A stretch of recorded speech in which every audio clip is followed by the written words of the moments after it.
무생법인, 깨달음의 궁극적 비밀. 여러분, 지금 이 순간 우리가 당연하게 여기는 모든 것들이 사실은 환상이라면 어떨까요? 태어남도 죽음도, 심지어 우리가 간절히 추구하는 깨달음조차도 말입니다. 오늘 제가 들려드릴 이야기는 2500년 전 붓다의 제자들 사이에서 벌어진 놀라운 대화입니다. 이 대화는 수행의 세계에서 가장 심오하고도 역설적인 진리를 드러냅니다. 옛날 인도의 기원정사라는 곳에서였습니다. 따스한 햇살이 비치는 오후, 수많은 수행자들이 붓다를 중심으로 둘러앉아 있었습니다. 그들은 방금 붓다로부터 연기와 공성에 대한 가르침을 들은 참이었고 모두가 법의 기쁨에 잠겨 있었습니다. 그때 공성의 이해에서 제일이라 불리는 수보리 존자가 자리에서 일어났습니다. 그는 천천히 붓다 앞으로 나아가 깊이 예를 올린 후 말했습니다. 세존이시여, 저희는 항상 무생법인이라는 말씀을 듣습니다. 이 경지를 얻은 보살은 생사의 흐름 속에서도 흔들리지 않고 진리 안에 머물 수 있다고 합니다. 하지만 대체 무생이란 무엇입니까? 법인이란 또 무엇입니까? 우리 같은 수행사들은 어떻게 이 경지에 다가갈 수 있습니까? 수보리의 질문은 평온한 음성이었지만 그 내용은 수행의 가장 핵심을 찌르는 것이었습니다. 마치 잔잔한 호수에 돌을 던진 것처럼 그의 질문은 모든 이들의 마음에 파문을 일으켰습니다. 사람들의 눈빛이 일제히 붓다를 향했습니다. 붓다는 자비로운 미소를 지으며 말씀하셨습니다. 잘 물었다, 수보리여. 네가 이렇게 중요한 질문을 하니 참으로 기쁘구나. 자, 모두 잘 들으라. 이제 내가 무생법인에 대해 자세히 설명하겠다. 모든 이들이 숨을 죽이고 귀를 기울였습니다. 수보리여, 무생을 이해하려면 먼저 생이 무엇인지 알아야 한다.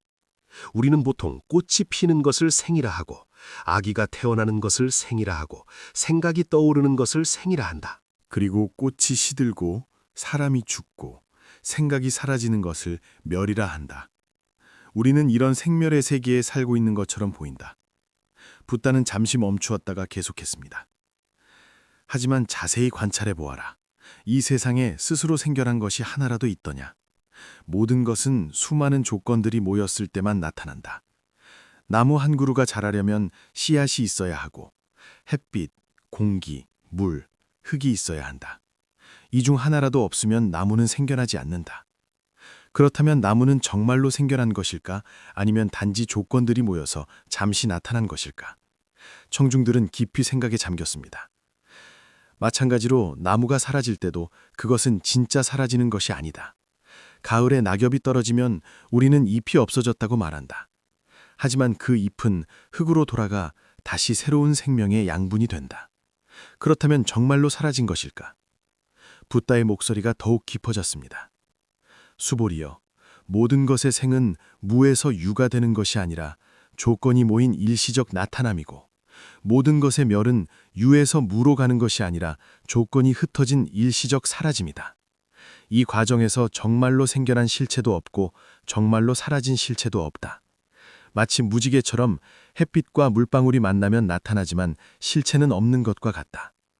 또 꿈속 풍경처럼 생생해 보이지만 깨어나면 아무것도 없는 것과 같다.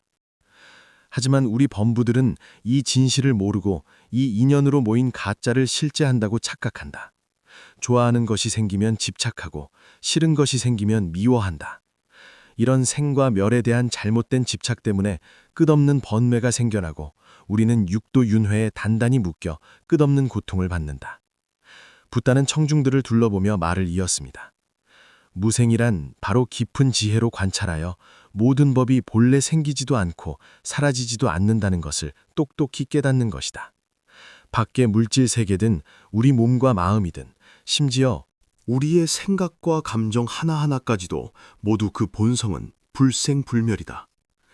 왜냐하면 그들의 생은 단지 조건의 모임이고 그들의 멸은 단지 조건의 흩어짐일 뿐이기 때문이다.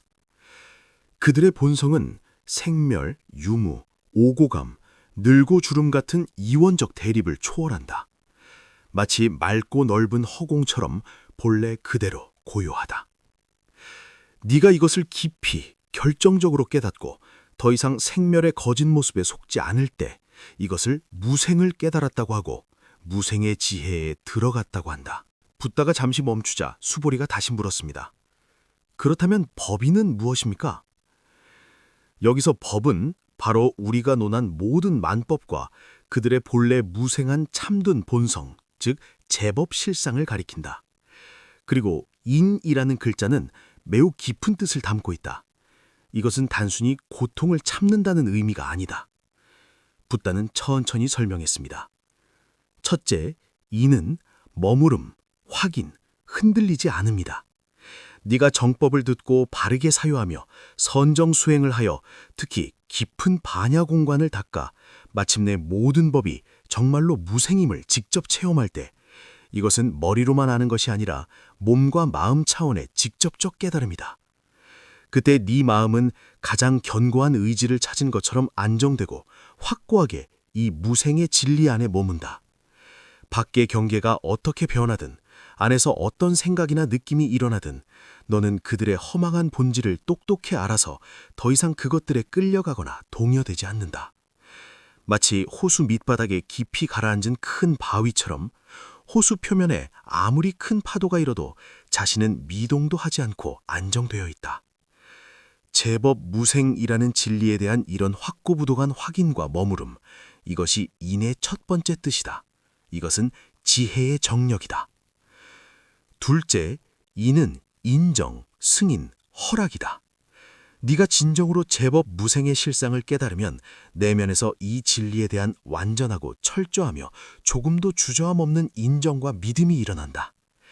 이 인정은 남의 설득에서 나오는 것도 아니고 논리적 추론을 억지로 받아들이는 것도 아니며 자기 본래 견해를 억압하여 강제로 동의하는 것도 아니다. 이것은 지혜의 광명에서 자연스럽게 흘러나오는 것으로 마치 햇빛이 어둠을 몰아내듯 명확한 알미다. 마치 선명한 도장이 깊고 정확하게 백지에 찍혀 지울 수 없는 흔적을 남기는 것과 같다. 너는 마음 깊은 곳에서 완전히 자연스럽게 이 우주 인생의 진상을 받아들인다. 모든 것이 본래 무생이고 모든 것이 공성이라는 것을. 그리고 이런 전적인 수용과 인정 속에서 전에 없던 철저한 고요함, 평화, 자유, 기쁨을 체험한다. 이런 지혜가 일으킨 실상에 대한 결정적 인가와 승인, 이것이 인의 두 번째 뜻이다. 이것은 지혜의 결단이다. 붓다가 마지막으로 정리했습니다. 따라서 수보리여, 무생과 법인을 결합하면 무생법인이란 수행자, 보통 대승보살이 오랜 정진과 반야 지혜를 주로 한 수행을 통해 마침내 직접 깨달아 안정되고 흔들리지 않게 결정적으로 확인하고 승인하는 것이다. 모든 만법이 그 성품이 본래 공하여 필경 불생불멸하다는 이 우주의 궁극실상을 깨닫는 깊은 지혜의 경지다. 무생법인을 얻은 보살들은 내면에서 근본적으로 나와 법에 대한 집착을 초월했다. 세간의 생멸, 무상, 득실, 성패, 순역, 고락에 대해 모두 평등심으로 담담히 대하며 더 이상 조금도 탐착, 증오, 근심, 두려움이 없다. 그들은 생사윤회의 본질이 꿈과 환상 같음을 깊이 알기에 생사에 대한 두려움에서 완전히 벗어났다. 하지만 바로 그들이 실상을 알기에 무량무변한 중생들이 이 진상을 모르고 여전히 허망한 생멸 속에서 집착하고 괴로워하며 윤회함을 더욱 깊이 본다. 이에 그들의 내면 깊은 곳에서 자연스럽게 무한한 무조건적인 중생을 자기와 하나로 보는 동체 대비가 솟아난다. 그들은 끝없는 자비와 방편으로 인연을 따라 육도 속의 여러 모습, 여러 방식으로 나타나 중생을 이끌고 도와 중생들도 무생의 도리를 깨닫고 해탈로 나아가게 한다. 청중들은 깊은 감동에 잠겼습니다. 수보리가 다시 물었습니다. 세존이시여, 이 경지는 너무나 높고 불가사의해 보입니다.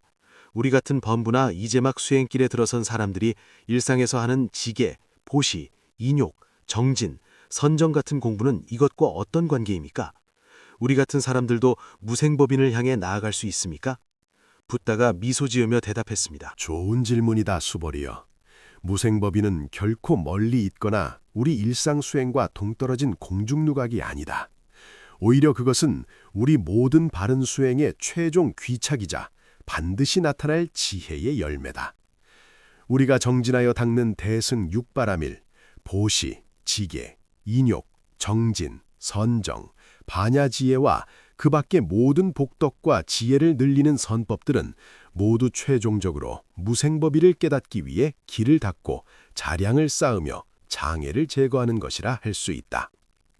붓다는 자세히 설명했습니다. 보시를 닦을 때 그 목적은 단지 남을 돕고 복을 쌓는 것만이 아니라 더 깊은 의미는 베푸는 행위를 통해 우리 내면 깊은 곳에 나와 내 것, 내 재물, 내 지식, 내 힘에 대한 견고한 집착과 탐애를 깨트리는 데 있다.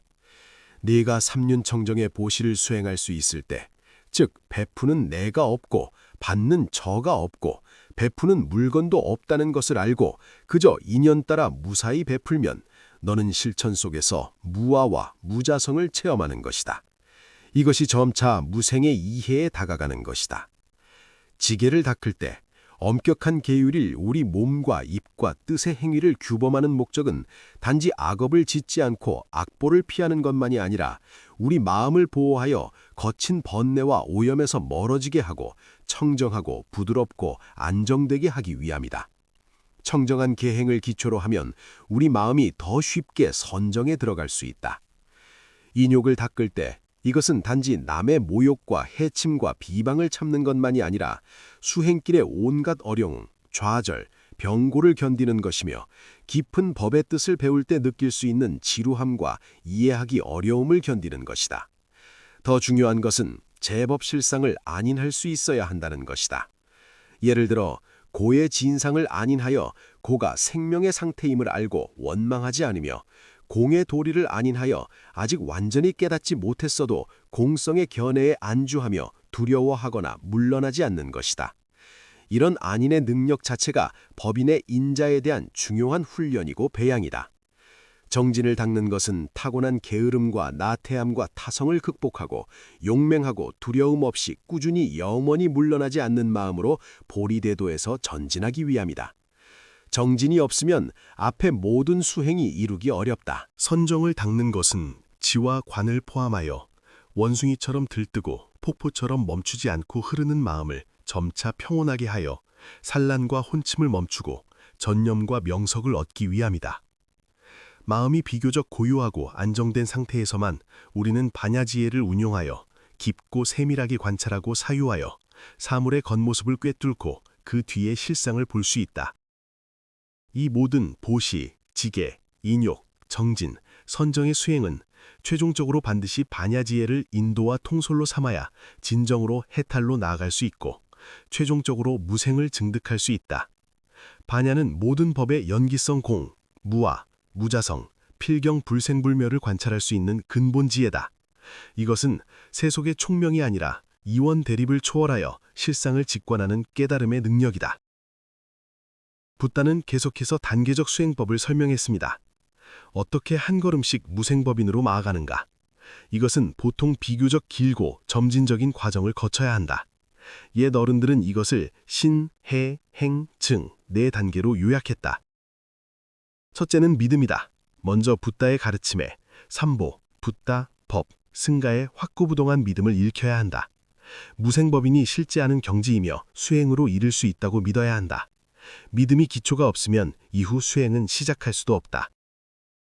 둘째는 이해다. 믿음을 기초로 널리 정법을 듣고 경전을 읽고 깊이 이치에 맞게 사유하고 택결하여 예를 들어 연기, 무상, 고, 공, 무아의 도리를 생각하여 이치상, 의리상 무생의 뜻을 투철히 이해해야 한다. 왜 모든 법이 불생불멸인지를 알아야 한다. 이 단계는 주로 바른 견해를 세우는 것이다. 셋째는 실천이다. 이해만으로는 부족하고 이해를 실제 수행에 옮겨야 한다. 즉, 붓다의 가르침대로 착실히 육도만행을 실천하고 특히 지관선정을 열심히 닦아야 한다.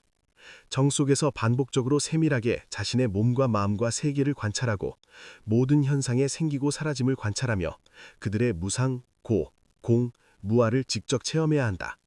실천을 통해 한편으로는 복덕자량을 쌓고 업장을 소멸하며 다른 한편으로는 이치상의 이해를 몸과 마음 차원의 체험과 공부로 전환할 수 있다. 넷째는 증득이다. 복덕지혜 자량이 어느 정도 쌓이고 지관선정의 공부도 날로 깊어져 인연이 성숙할 때 한 번 또는 여러 번의 결정적인 지혜 관조를 통해 수행자는 갑자기 활짝 깨달아 제법 실상에 개합하여 직접 모든 법이 본래 무생한 본래 면목을 증득할 수 있다. 이 순간 이론상의 이해가 직접적이고 무한한 체험으로 변하며 무생법인의 경지가 나타난다. 물론 증득에도 깊고 얕은 다른 층차가 있다. 처음 깨침에서 원만함까지는 계속 보임과 닦음이 필요하다. 수보리는 깊이 감동하여 다시 절하며 감사를 드렸습니다. 모든 이들이 법희에 가득 찼습니다. 바로 그때 지금까지 조용히 앉아 계시던 문수사리 보살이 얼굴에 깊고 미묘한 미소를 띠며 천천히 일어났습니다. 그는 먼저 붓답게 공손히 예를 올린 후 평화로운 눈빛으로 대중을 둘러보며 가볍지만 꿰뚫는 듯한 목소리로 말했습니다. 세존이시여, 여러 대덕 도반들이시여.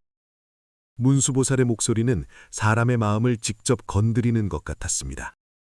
세존께서 방금 무생법인에 대해 하신 말씀은 마치 태양이 하늘에 떠오른 것 같고 사자가 포효하는 것 같아 이 깊은 법의를 체, 상, 용이 모두 샅샅이 드러내셨으니 저희는 크게 감탄하며 듣는 복을 받았습니다. 그는 말을 잠시 돌리며 계속했습니다. 하지만 세존의 원만한 말씀 기초 위에 제자 마음속에 아직 작은 관찰 하나 또는 의문 하나가 있어 꺼내어 여러분과 함께 탐구해보고 싶습니다.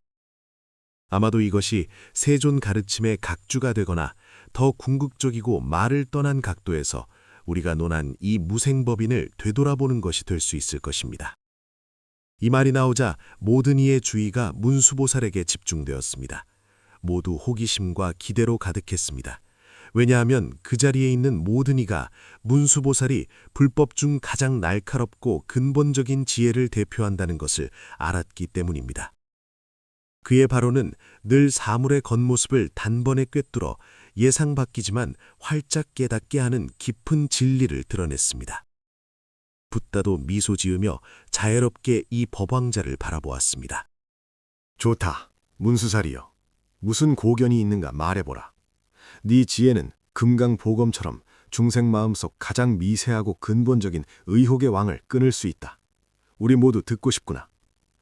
문수보살이 고개를 끄덕이고 다시 한번 평화로운 눈빛으로 대중을 둘러본 후 천천히 자신의 질문을 던졌습니다.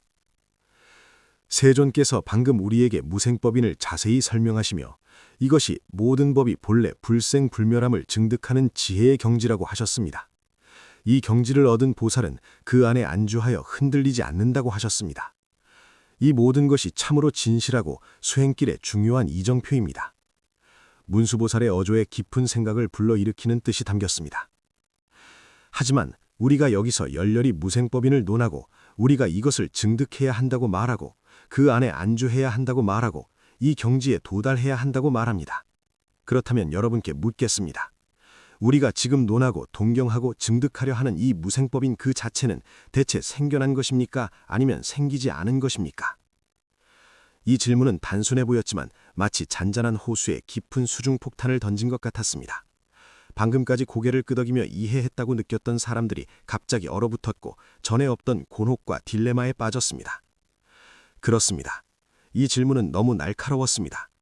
무생법인, 이 경지, 이 상태, 이 지혜, 그 자체는 생인가 불생인가? 만약 그것이 생겨난 것이라고 한다면 예를 들어 우리가 열심히 수행하고 공덕을 쌓아서 최종적으로 생겨났거나 도달한 경지라고 한다면 생겨난 것은 반드시 생멸의 법칙을 따릅니다. 생이 있으면 반드시 멸이 있고 이름이 있으면 반드시 이름이 있습니다. 그렇다면 어떻게 그것을 무생이라 할 수 있습니까? 또 어떻게 영원히 안정되고 흔들리지 않는 궁극의 귀착이 될 수 있습니까? 이것은 자기 모순이 아닙니까? 하지만 거꾸로 만약 무생법인 자체가 불생이라면 본래 거기 있어서 생긴 적도 없고 사라진 적도 없다면 우리가 왜 애써 수행합니까? 무슨 증오를 말합니까?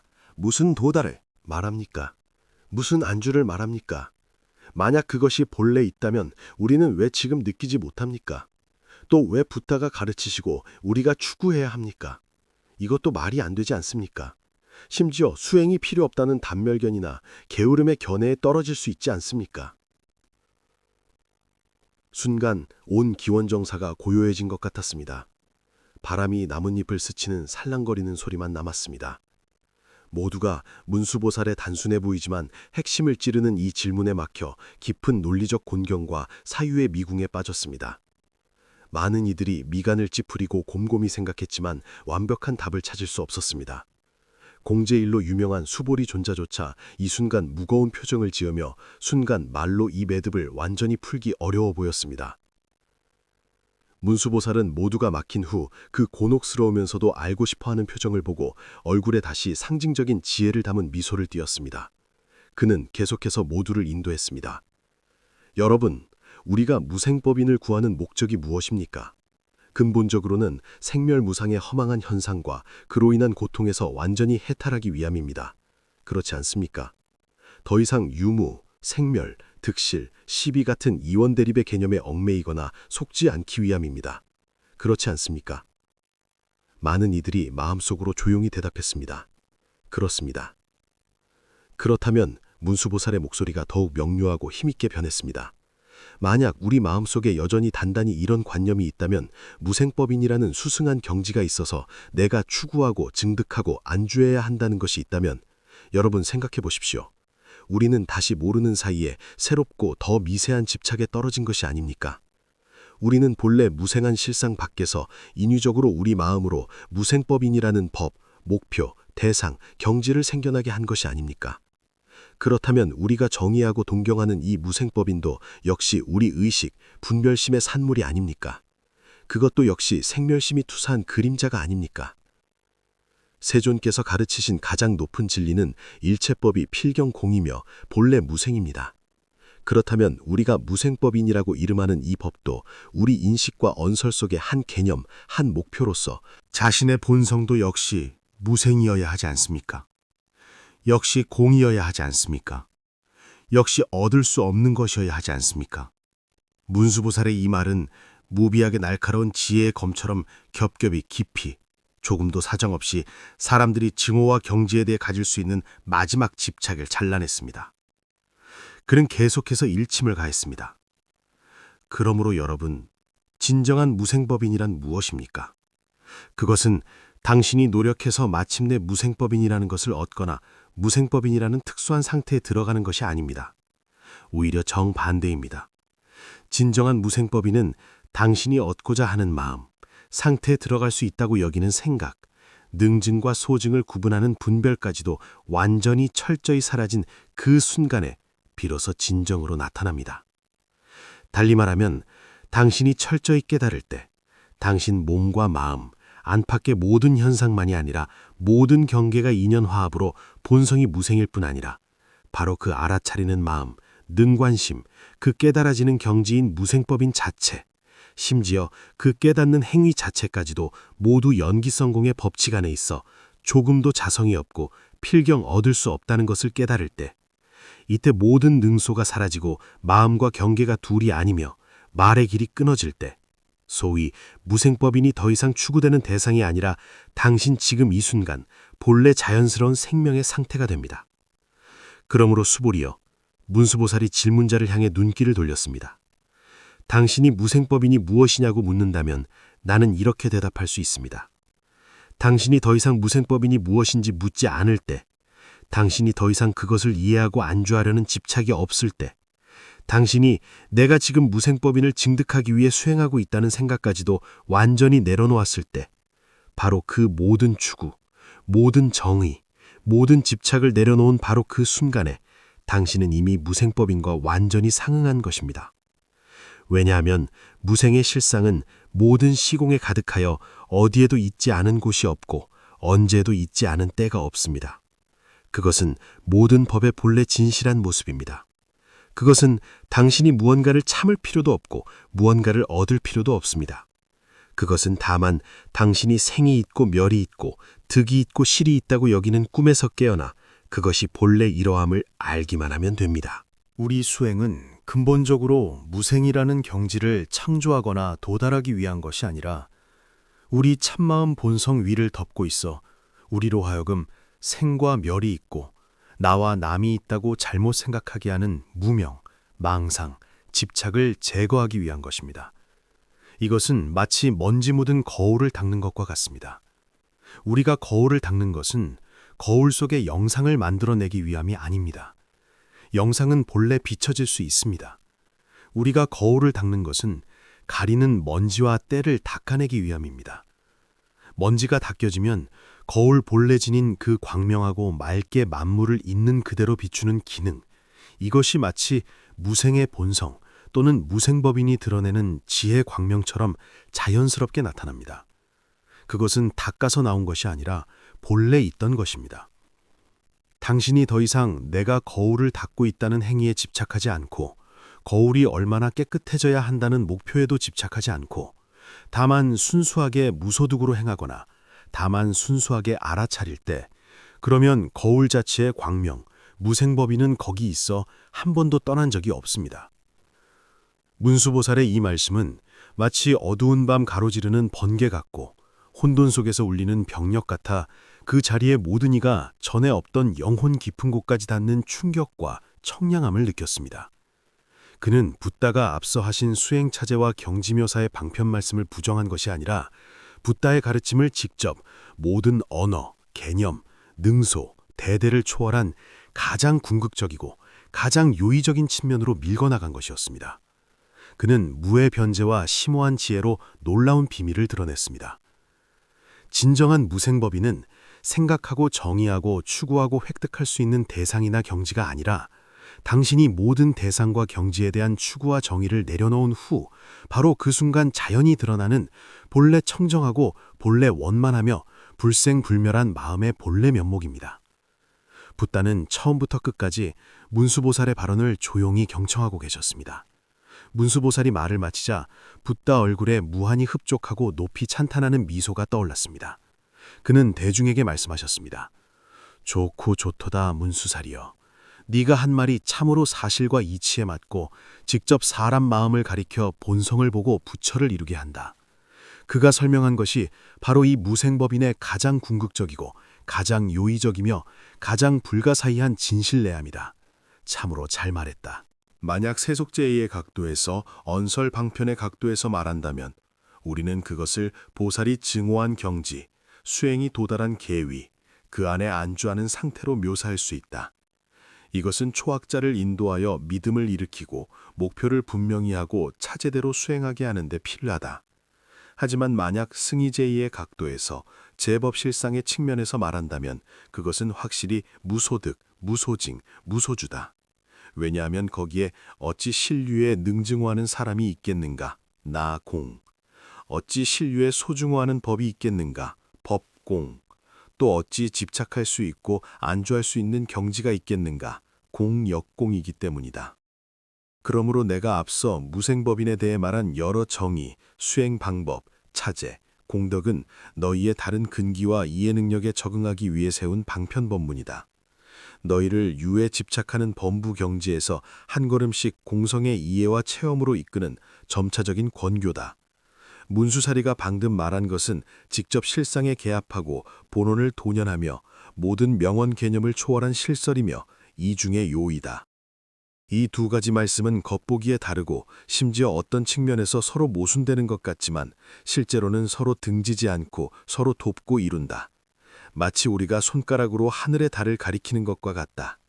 내가 앞서 한 말은 사람마다 시력에 따라 가까이나 멀리, 대략이나 자세하게 손가락, 방편법문으로 달의 방향과 위치를 가리키는 것이다. 문수사리의 말은 직접 당신에게 손가락을 보지 말라고 말하는 것이다. 손가락은 달이 아니다. 당신이 봐야 할 것은 달 자체다. 심지어 달을 본다는 생각까지도 내려놓아야 한다. 왜냐하면 달의 실상은 본래 광명하여 모든 것을 비추기 때문이다.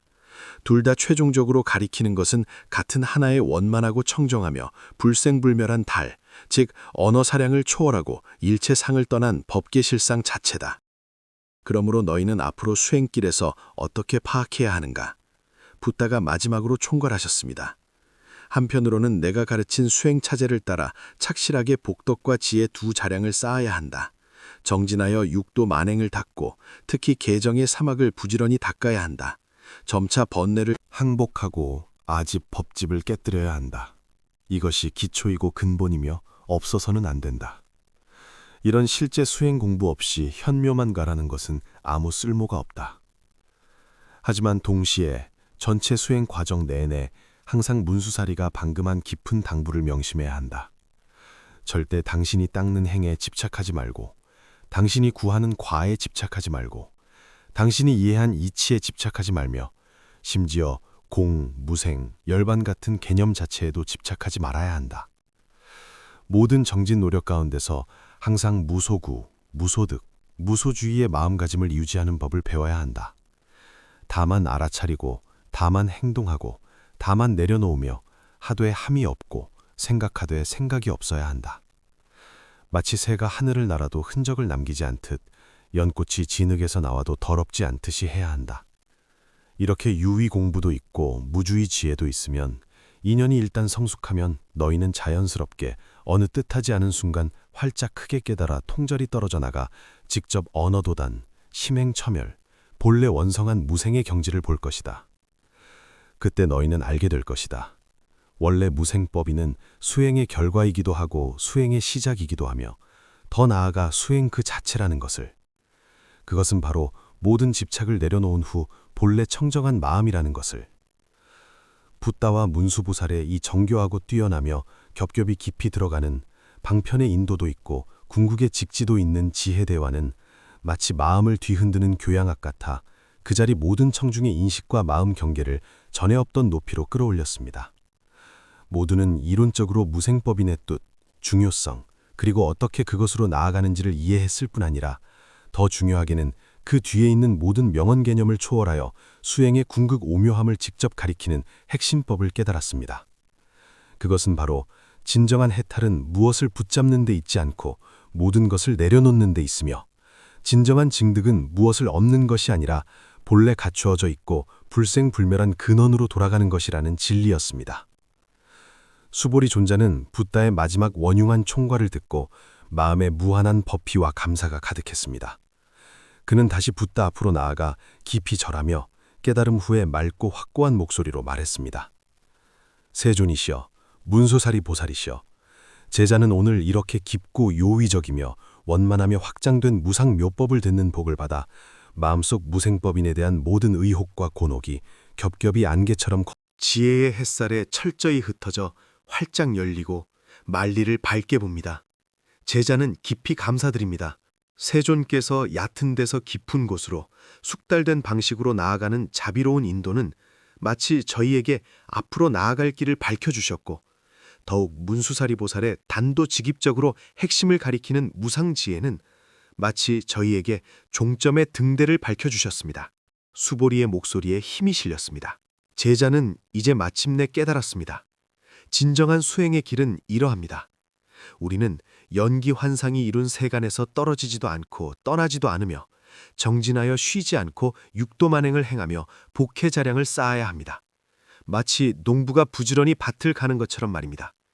하지만 동시에 우리 마음 깊은 곳에서는 항상 반야지혜로 관조하여 모든 것, 능수하는 나, 소수하는 법, 소구하는 과가 필경공하고 무아, 무인, 무중생, 무수자임을 알고 과정 중에 어떤 체험, 경지, 명상에도 집착하지 말아야 하며 심지어 최종적으로 공과 무생의 개념까지도 철저히 내려놓아야 합니다. 마치 새가 긴 하늘을 스쳐 지나도 아무 걸림이 없듯이 말입니다. 오직 이렇게 유의의 행과 무주의 해를 완벽히 결합해야 진정으로 도와 상응할 수 있습니다. 이 무생법인은 원래 먼 목표가 아니라 우리가 무수이수, 무증이증할 수 있을 때 바로 그 순간 나타나는 본지 풍광이며 일체 집착을 떠난 후에 자제참심입니다. 붓다는 미소 지으며 고개를 끄덕여 허락을 표시하셨습니다. 온 기원정사가 이 순간 말로 형용할 수 없는 상화롭고 고요하며 깨달음의 광위로 가득한 분위기에 휩싸였습니다. 그 자리에 무량한 중생들은 모두 이 무생법인에 대한 깊은 토론을 경험함으로써 자신의 수행에 대해 더 명확한 인식, 더 확고한 믿음, 더 궁극적인 동경을 갖게 되었습니다. 그들은 알았습니다. 철저한 해탈로 가는 길이 비록 도전으로 가득할 수 있지만 그 궁극의 오묘함과 자유는 사실 항상 매 순간 속에 담겨 있으며 다만 우리가 집착을 내려놓고 자심으로 돌아가기만 하면 된다는 것을. 붓다, 수보리, 문수보살이 무생법인을 둘러싸고 나눈 이 천고에 전해지는 지혜 대화는 마치 불법 지혜 바다의 찬란한 구슬 같아 우리에게 체계적으로 보살도 위에 극히 중요한 증오의 이정표를 드러냈을 뿐 아니라 지혜 제일의 문수보살의 활용점정 같은 깊은 통찰을 통해 모든 수행의 궁극 오의를 꿰뚫어 보여주었습니다. 그것은 바로 진정한 각성과 해탈은 무언가를 획득하거나 되는 데 있지 않고 모든 인위적 개념, 집착, 추구를 철저히 내려놓고 본래 갖추어져 있고 불생불멸하며 청정원만한 생명으로 돌아가는 데 있다는 진리입니다. 이 시공을 뛰어넘는 이야기가 여러분이 생명의 실상을 탐색하고 마음의 안녕과 지혜를 찾는 길에서 깊은 깨우침과 사색을 가져다 주기를 바랍니다.